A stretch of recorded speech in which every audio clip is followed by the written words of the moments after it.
Ku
Shalom saudara sekalian, pada kesempatan kali ini kita membahas doktrin penting untuk kaum Pentakosta yaitu bahasa roh. Bahasa roh anugerah besar bagi semua murid Tuhan.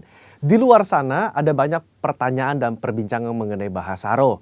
Dan pada kesempatan kali ini kita membahas 3 pertanyaan yang sering ditanyakan oleh jemaat.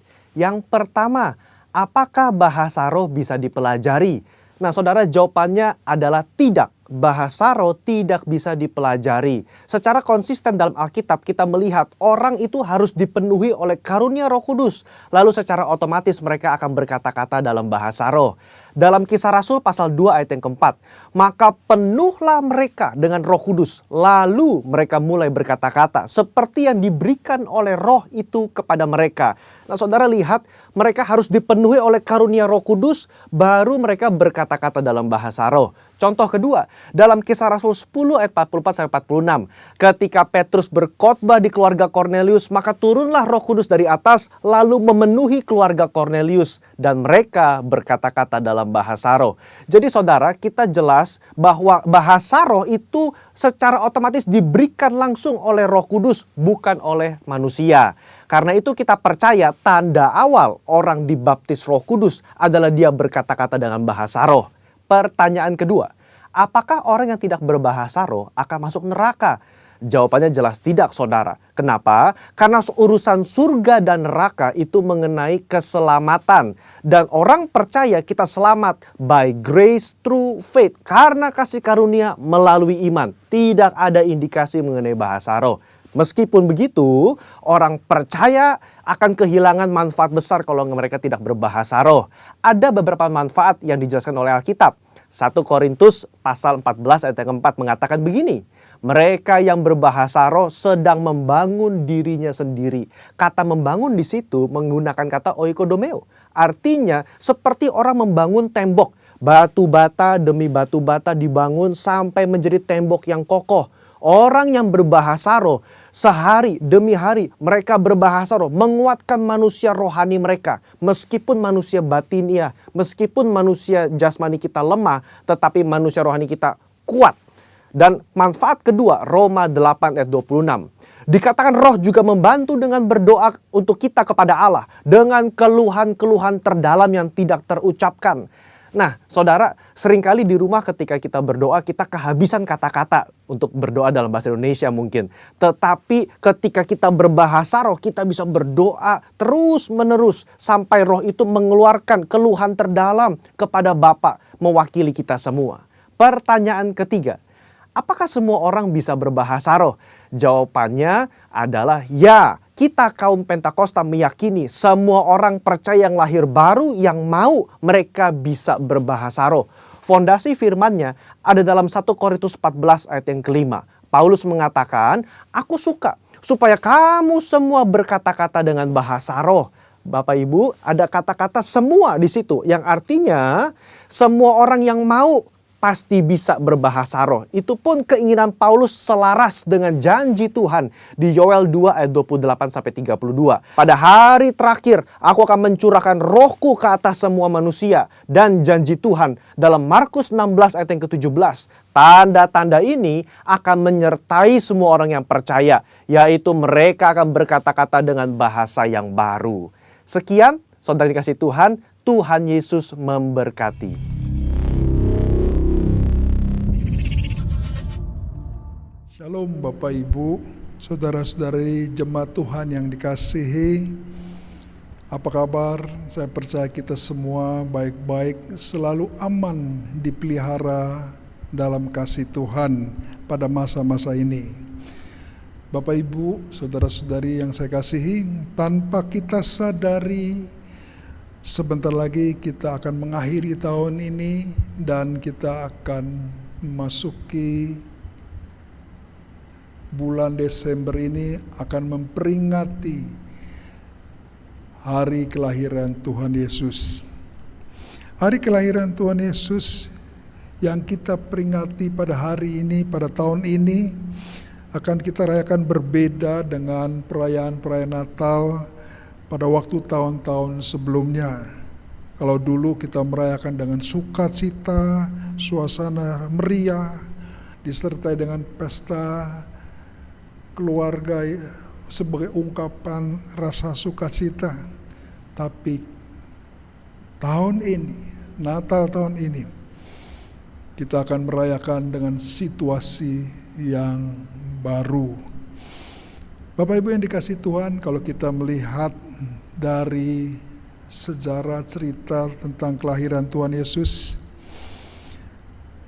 Yesus Kristus dilahirkan dalam suasana sangat sederhana, sepi, tenang, tidak ada sukaria, tidak ada pesta kegirangan, tidak ada sesuatu yang spektakuler. Tetapi ada suasana ilahi yang begitu kuat bagi orang-orang sederhana yang hadir pada waktu itu. Mereka merasakan Allah menjelma menjadi manusia. Tema khotbah saya pagi hari ini adalah Immanuel, Tuhan Yesus menyertai kita. Saya ambil dari bacaan Injil Matius 1 ayat yang ke-23. Demikian firman Tuhan, sesungguhnya anak darah itu akan mengandung dan melahirkan seorang anak laki-laki, dan mereka akan menamai dia Immanuel, yang berarti Allah menyertai kita. Dari Matius 1 ayat 23 ini kita akan belajar apa yang dimaksud dengan Allah menyertai kita. Siapakah Allah yang menyertai kita itu? Tujuannya adalah supaya kita mengerti lebih dalam lagi arti Immanuel pada zaman sekarang, pada saat sekarang, supaya kita bisa merasakan betul-betul Immanuel, Allah lahir, hadir, ada di tengah kehidupan kita saat-saat ini. Bapak Ibu yang dikasihi Tuhan, dari Matius 1 ayat 23. Anak darah itu mengandung dan melahirkan seorang anak laki-laki. Ini merupakan nubuatan firman Tuhan yang pernah disampaikan oleh Nabi Yesaya kira-kira 600 tahun sebelumnya. Pertanyaannya, siapakah anak darah itu? Siapakah anak laki-laki itu? Mari hari ini kita coba akan menelusuri lebih dalam lagi. Dari Injil Lukas 1 ayat 26 sampai 28.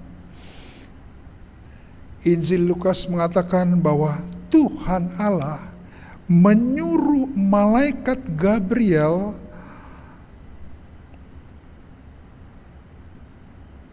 untuk pergi ke sebuah kota di Galilea yang bernama Nazaret dan menemui seorang perawan, seorang gadis yang namanya Maria. Jadi setelah 600 tahun nubuatan Yesaya itu disingkapkan, anak perawan itu, gadis itu adalah Maria. Pesan Allah apa yang disampaikan oleh malaikat Gabriel kepada Maria? Malaikat Gabriel datang untuk memberitahukan sebuah rahasia Allah yang sangat besar, yaitu bahwa Maria akan mengandung seorang anak laki-laki. Dan Maria harus memberi nama anak laki-laki itu Yesus.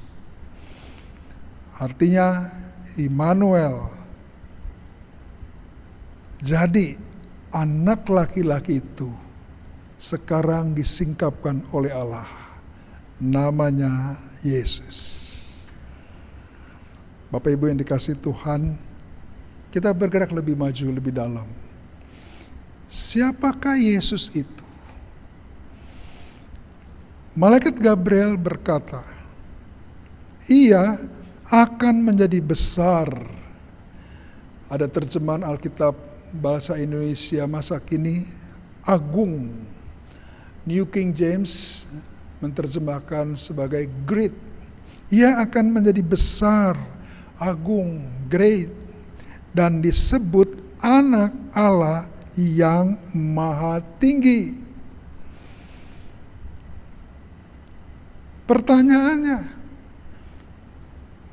mengapa Gabriel menyampaikan pesan bahwa Yesus itu, anak Allah itu, adalah anak Allah yang maha tinggi?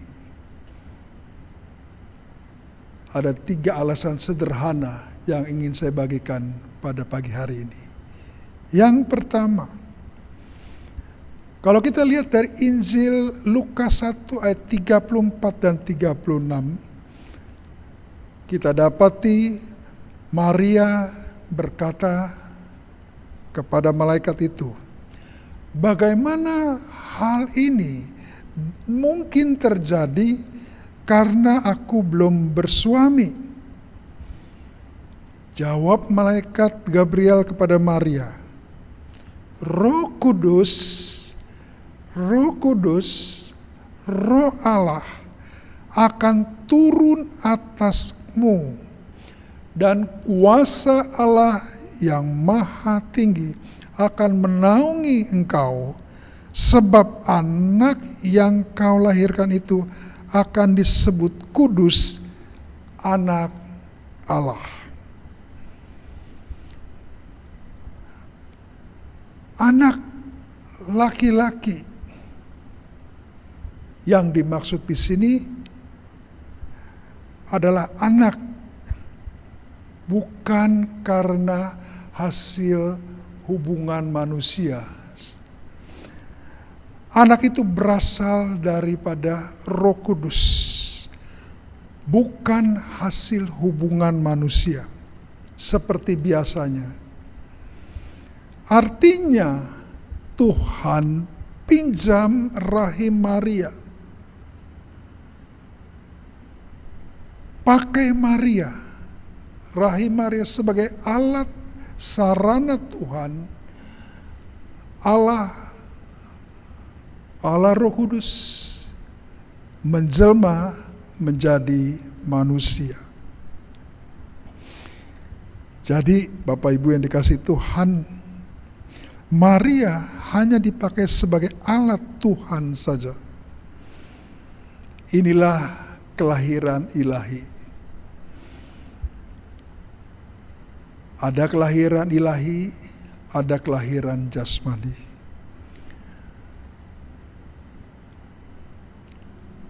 Kelahiran jasmani itu karena kemauan manusia. Tetapi kelahiran ilahi itu adalah karya dan pekerjaan Allah yang maha tinggi. Jadi malaikat Gabriel dari sejak awal sudah menyingkapkan rahasia tentang hadirnya Allah ke dalam dunia sebagai seorang anak laki-laki yang diberi nama Yesus, dan dia memiliki sebuah gelar anak Allah yang maha tinggi. Allah menjelma menjadi manusia. Kira-kira secara sederhana disingkapkan begitu oleh Gabriel kepada Maria. Alasan yang kedua, kenapa Gabriel menyampaikan pesan bahwa Yesus itu anak Allah yang maha tinggi? Kalau kita lihat dalam Injil Yohanes, saya percaya Injil ini disingkapkan oleh Tuhan sendiri kepada Yohanes di kemudian hari. Injil Yohanes 1 ayat 1 dan 2. Di situ dikatakan pada mulanya adalah firman. Firman itu bersama-sama dengan Allah dan firman itu adalah Allah. Ia pada mulanya bersama-sama dengan Allah. Jadi Allah dan Sang Firman, Sang Sabda, perkataan yang keluar dari isi hatinya, itu adalah sebuah kesatuan yang tidak bisa dipisahkan. Bicara firman, itu bicara isi hati Tuhan. Bicara pikiran Tuhan. Bicara kehendak Tuhan. Bicara juga soal logosnya Tuhan. Di dalam Yohanes 1 ayat 14, firman itu, Sang Sabda itu, kemudian telah menjadi manusia dan diam di antara kita, dan kita telah melihat kemuliaannya, yaitu kemuliaan yang diberikan kepadanya sebagai anak tunggal Bapa. Siapakah firman yang menjadi manusia itu? Saya percaya Yohanes menyingkapkan itu, menulis dalam kitab Injil. Firman yang menjadi manusia itu adalah gurunya sendiri, Tuhan Yesus Kristus. Satu lagi alasan yang saya ingin bagikan. Ini Yesus sendiri yang berbicara langsung kepada muridnya. Di dalam Yohanes 10 ayat 30, kata Yesus, "Aku dan Bapa adalah satu." Aku dan Allah Bapa adalah satu. Pernyataan Yesus ini merupakan sebuah pernyataan yang menunjukkan kesatuan, keesaan antara Yesus dengan Tuhan Allah, Bapanya di surga. Dalam Yohanes 13 ayat 13, Yesus berkata, "Kamu menyebut aku Tuhan dan Gurumu. Dan katamu itu tepat, dan memang akulah Tuhan dan Guru." Artinya Yesus sendiri mengakui bahwa dia adalah Tuhan. Dia adalah anak Allah yang maha tinggi. Bapak, Ibu, saudara-saudari jemaat Tuhan yang saya kasihi, jelaslah kalau tema Natal kita, tema yang diberikan oleh GBI, Immanuel, Allah beserta kita. Saya mau sampaikan, Immanuel, Tuhan Yesus beserta kita saat ini. Hari-hari ini, di saat-saat pandemi, Tuhan beserta dengan kita. Yesus beserta dengan kita pada zaman sekarang ini. Bapak Ibu yang dikasihi Tuhan, ada dua pesan Natal yang saya ingin bagikan kepada Bapak Ibu pagi hari ini. Berkaitan dengan tema kita, Immanuel, Tuhan Yesus menyertai kita. Immanuel, pesan yang pertama, artinya Tuhan Yesus menyertai kita. Menyertai kehidupan saya, Bapak, Ibu, Saudara sekalian. Setiap hari, sekarang ini. Saya ingin ajak kita semua, ayo, di Natal ini, dalam keadaan yang tenang, dalam keadaan yang sunyi, sederhana, kita merayakan Natal secara online di rumah masing-masing. Saya ajak kita semua, kita buka hati kita. Saya undang kita semua.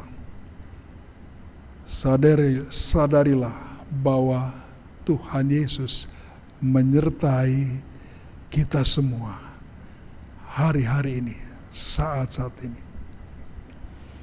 Bukti penyertaannya bisa kita lihat dalam kehidupan sehari-hari. Alkitab dengan jelas mengatakan penyertaan Tuhan itu membuat orang-orang percaya, tokoh-tokoh Alkitab itu hidupnya berhasil. Kejadian 39 ayat 2 dan 3. Yusuf disertai Tuhan dan apa saja yang dibuatnya berhasil. Daud disertai Tuhan. Apa saja yang dikerjakan Daud, hasilnya luar biasa. Ada banyak tokoh-tokoh juga Alkitab. Saya percaya prinsip rohani yang sama berlaku juga sampai hari ini. Kalau Tuhan menyertai hidup saudara dan saya, hidup kita pasti berhasil. Berhasil di dalam kehidupan kita. Berhasil melakukan kehendak Tuhan pada zaman ini. Berhasil menyelesaikan panggilan hidup yang Tuhan berikan kepada hidup kita masing-masing. Tuhan ingin hidup kita berhasil. Tepat seperti yang Daud katakan di dalam Mazmur 1 ayat yang ketiga. Apa saja yang dibuatnya pasti berhasil. Pesan yang kedua pagi hari ini dalam rangka mempersiapkan hati kita menyongsong Natal tahun ini. Immanuel, Tuhan Yesus menyertai kita. Artinya Tuhan Yesus senantiasa hadir di dalam kehidupan kita. Saya percaya kehadiran Tuhan membuat kita kuat, teguh, tetap bertahan di dalam penderitaan. Dan pada akhirnya kita bisa keluar sebagai pemenang dari masa-masa sulit. Sebab di mana Tuhan hadir, di situ pasti ada damai, sejahtera Tuhan. Di situ pasti ada sukacita ilahi. Di situ pasti ada kekuatan. Di situ juga pasti ada pengharapan akan kemuliaan yang Tuhan sediakan bagi kita semua. Bapak Ibu yang dikasihi Tuhan, kalau kita lihat dalam Kejadian dalam Alkitab, ada banyak tokoh-tokoh seperti Sadrak, Mesak, Abednego. Pada waktu mereka ditangkap, dilemparkan ke dalam dapur api. Daniel dimasukin ke gua singa. Stefanus dirajam dengan batu sampai mati. Tuhan Yesus di Taman Getsemani bergumul begitu berat, hebat. Orang Kristen mula-mula disiksa karena imannya, diadu dengan binatang, disalib, ada yang dibakar hidup-hidup, dipancung kepalanya, dibunuh dengan cara yang sadis. Tapi pertanyaannya, kenapa mereka bisa kuat menghadapi semuanya itu? Kenapa mereka tetap bisa teguh dan bertahan? Saya percaya kuncinya satu, karena Tuhan hadir di dalam hidup mereka. Kalau Tuhan hadir, saya percaya mereka akan tetap kuat. Demikian juga saudara dan saya. Pada hari-hari ini, di masa-masa pandemi yang sudah 9 bulan kita lewati, yang kita tidak tahu, belum tahu kapan akan berakhir. Tapi satu hal yang kita tahu, kalau Tuhan hadir dalam kehidupan saya dan saudara, kita pasti percaya bahwa kita tetap kuat, kita tetap teguh, dan kita tetap bertahan pada masa-masa yang sulit ini. Bapak Ibu yang dikasihi Tuhan, sebagai penutup pagi hari ini saya mengajak kita semua yang beribadah online di rumah-rumah, mari kita mempersiapkan hati kita, mempersiapkan hidup kita, menyambut Natal tahun ini, Natal yang spesial di rumah masing-masing. Kita mau mengizinkan Sang Immanuel, Tuhan Yesus, menyertai hidup kita, hidup saya, hidup saudara, hidup Bapak dan Ibu, hidup kita semua, jemaat Tuhan. Memasuki tahun 2021, saya percaya kalau Tuhan Yesus menyertai kita, Immanuel, saya yakin dan percaya hidup kita pasti akan berjalan dengan baik. Ada kekuatan, ada damai sukacita, ada pengharapan, dan tentunya pasti ada kemenangan. Mari kita tundukkan kepala. Bapa, kami mengucap syukur dan terima kasih di hari-hari yang seperti ini. Kami percaya semua jemaat Tuhan, orang-orang Kristen, dimanapun mereka berada, satu hal yang mereka harapkan, Tuhan Yesus menyertai kehidupan mereka. Itulah yang kami rindukan, selalu terhubung dengan Tuhan seumur hidup kami. Terima kasih Tuhan, tanamkan firman ini di dalam hati kami masing-masing. Dan kami berdoa, biar Roh Kudus menyingkapkan rahasia penyertaan dan kehadiran Tuhan Yesus hari-hari ini semakin nyata di dalam kehidupan jemaat-Mu. Dalam nama Yesus kami sudah berdoa. Yang percaya kita sama-sama katakan, amin. Pernah terlintas untuk tolak paku yang menusukmu. Sungguh relakan darahmu untuk menebus hidupku. Betapa mencintaimu dan pengorbananmu. Kasihmu sungguh terbesar, kau rela disiksa untukku, disalib bagiku. Sungguh kasihmu termegah, betapa mencintaimu dan pengorbananmu. Kasihmu sungguh terbesar, kau rela disiksa untukku, disalib bagiku. Sungguh kasihmu termegah untukku. Saudara-saudari dan seluruh jemaat Tuhan, mari kita mempersiapkan hati kita dalam perjamuan kudus pagi hari ini. Kita mau masuk lebih dalam lagi untuk bersekutu lebih dekat lagi lewat perjamuan kudus ini. Sebelumnya mari kita siapkan hati kita. Di hadapan Tuhan kita mau mengakui segala dosa dan kesalahan kita yang kita perbuat, baik di dalam hati, pikiran, perkataan, perbuatan, ucapan, pendengaran maupun penglihatan.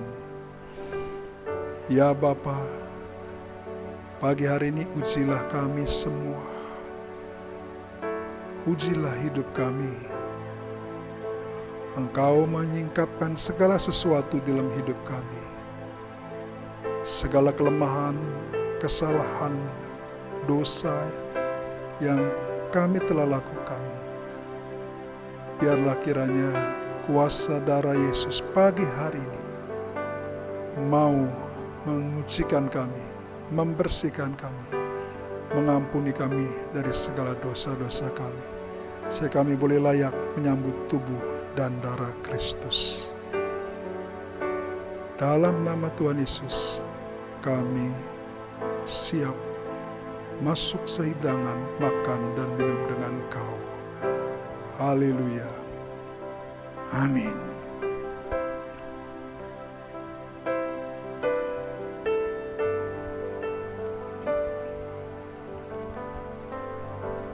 Mari kita angkat roti di tangan kanan kita. Roti lambang tubuh Kristus. Sebab apa yang telah kuteruskan kepadamu telah aku terima, yaitu bahwa Tuhan Yesus pada waktu ia diserahkan, ia mengambil roti dan sudah itu ia mengucap syukur atasnya. Ia memecah-mecahkannya dan berkata, inilah tubuhku yang diserahkan bagimu, perbuatlah ini menjadi peringatan akan aku. Bukankah roti lambang tubuh Kristus ini yang kita pecah-pecahkan ini adalah persekutuan dengan tubuh Kristus? Mari kita makan bersama-sama di dalam nama Tuhan Yesus.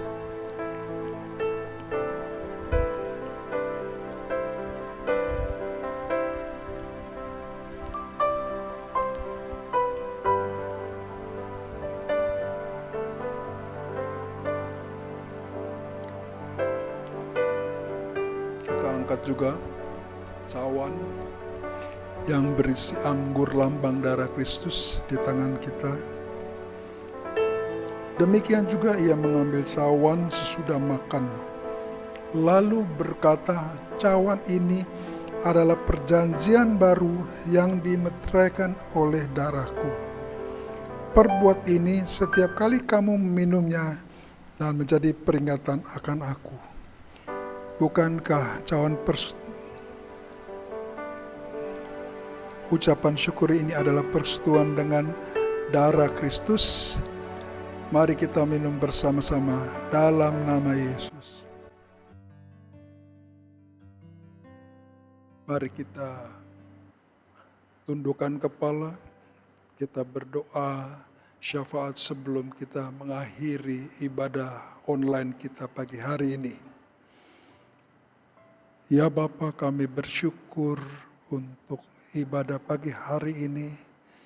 Terima kasih untuk pesan firman-Mu dalam mempersiapkan hati dan hidup kami memasuki bulan Desember.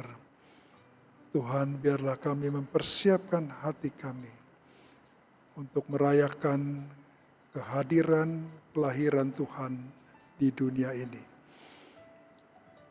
Kami berdoa, Engkau berkati jemaat-Mu Tuhan, biar kami semua Tuhan boleh mempersiapkan hidup kami dengan baik. Kami juga berdoa bagi bangsa kami Indonesia, kami serahkan ke dalam tangan-Mu Tuhan. Hari-hari ini kami serahkan Indonesia khususnya pada masa-masa pandemi ini, yang semakin lama semakin melonjak Tuhan. Kami berseru ya Tuhan, kiranya kasih karunia anugerah-Mu turun atas bangsa kami Indonesia. Tuhan, turun tangan membuat pandemi virus corona ini boleh berakhir bagi bangsa Indonesia. Berdoa juga bagi Presiden Jokowi, Wakil Presiden, seluruh menteri, aparat keamanan, Polri dan TNI. Tuhan, hari-hari ini Tuhan pakai mereka semua sehati untuk tetap menjaga kesatuan dan persatuan bagi Indonesia. NKRI tetap berdiri teguh, kokoh. Kami percaya tangan Tuhan memelihara persatuan bagi bangsa kami. Terima kasih Tuhan, kami juga berdoa bagi pemimpin-pemimpin rohani kami, untuk gembala pembina kami, Pendeta Insinyur Niko Nyoto Harjo bersama wakil-wakilnya, Gembala Ren kami Pak Weko. Tuhan, biarlah anugerah, kekuatan, kesehatan, pengurapan Tuhan tercurah atas kehidupan mereka. Terima kasih Tuhan. Kami juga berdoa bagi seluruh jemaat-Mu di tempat ini, yang masing-masing beribadah di rumah-rumah. Ya Tuhan, biarlah damai sejahtera, sukacita ilahi, kegirangan ilahi, perlindungan ilahi, pertolongan Tuhan selalu menyertai kehidupan mereka. Biar kasih karunia Tuhan yang berlimpah-limpah Tuhan curahkan di dalam kehidupan mereka. Bersama-sama dengan persekutuan yang manis dengan Roh Kudus, selalu menyertai seluruh jemaat-Mu, mulai pagi hari ini, sampai Tuhan Yesus datang, menjemput kita semua di awan-awan yang mulia. Yang percaya, kita sama-sama katakan, Amin. Selamat pagi Bapak Ibu, Tuhan Yesus memberkati kita semua.